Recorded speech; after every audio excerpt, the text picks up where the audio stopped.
name is Mary Bourke. I'm a physical geographer, also known as a geomorphologist. I'm based at Trinity College in the School of Natural Sciences in Dublin, Ireland. What I do exactly is that I look at landscapes and I look at the processes that form those landscapes. Some people call it the science of scenery.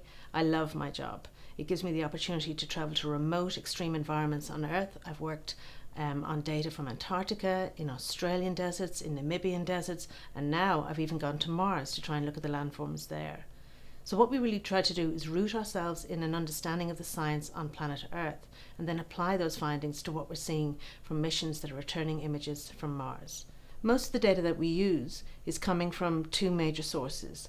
While I was working in the United States, I was looking at the NASA data, and now that I'm back in Europe, I'm looking at the European Space Agency data. What this data allows us to do is to now track, for example, a sand dune and see if that sand dune is anyway moving. And a recent mission that went to Mars has allowed us now to figure out that it is a very, very dynamic planet. Before these missions went to Mars, we had no idea. Frankly, we thought that the planet was somehow dormant or dead, that really nothing exciting ever happened. And what we have seen has blown our minds. We see images of active landslides coming down from huge 1 kilometre high icy cliffs. We've actually captured those icy falls with their dust in plumes of sediment moving out from the base of the cliff. We've been able to image sand dunes over 3 Martian years, which is about equivalent to 6 Earth years. And we find that they've actually marched forward altogether about 17 metres towards the edges of their cliffs and topographic basins. So I'm particularly interested in a very new area of geomorphological understanding, this idea of landscapes interacting, the landforms interacting with their environments. On Mars, every season, let me just show you Mars for a moment. This is a model of the topography of Mars. And what you can see here is the North Pole. And the tilt of Mars is a little bit similar to that of Earth. It's just slightly like this, which means that there's seasons. So every winter we have this seasonal ice cap that grows from the North and the South Pole and covers about 3/4 of the planet. Now, why is that interesting, you may ask? Because it's only ice and snow on the surface of the planet. But what we found is that it's become a very important agent for instigating change on the surface of the planet. This is a brand new frontier area of my science that I'm very excited to be involved in. But really, to fully understand Mars and Titan, we have to first understand Earth.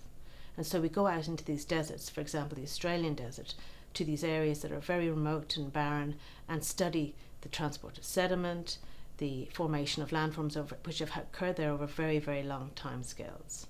It's a treacherous job. You can often get caught in logistical nightmares with running out of fuel and running out of food and equipment not working, with very little resources to back you up. So for example, when one of the missions on Mars, one of the rovers on Mars got stuck in a sand dune, I could personally relate to that particular dilemma. It takes a long time to dig yourself out of a sand dune on Earth, let alone on Mars. And so what we're trying to do is trying to understand these processes on Earth to try and enhance our understanding of what we're seeing on Mars. So for example, the research that we're doing in Namibia has 2 benefits. The first benefit is, of course, to the local people. Fog moisture is one of the principal sources of water for that population. They get about only 10 millimetres of moisture precipitating from the atmosphere a year. Very, very different from Ireland. And so what we were doing was trying to measure just how much water is precipitated, for example, on sand dunes, if that water penetrates through the sand dunes and if it's retained internally in that sand dune. It's important for the people, it's important for the flora and for the fauna.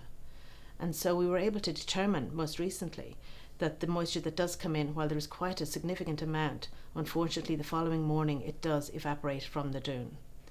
So my most recent move to Trinity College in Dublin now allows me to take this passion that I have for studying earth science and relate it to the students who are responding absolutely brilliantly to it. They are so enthusiastic about wanting to find out more about not our own planet, but also about the planet Mars.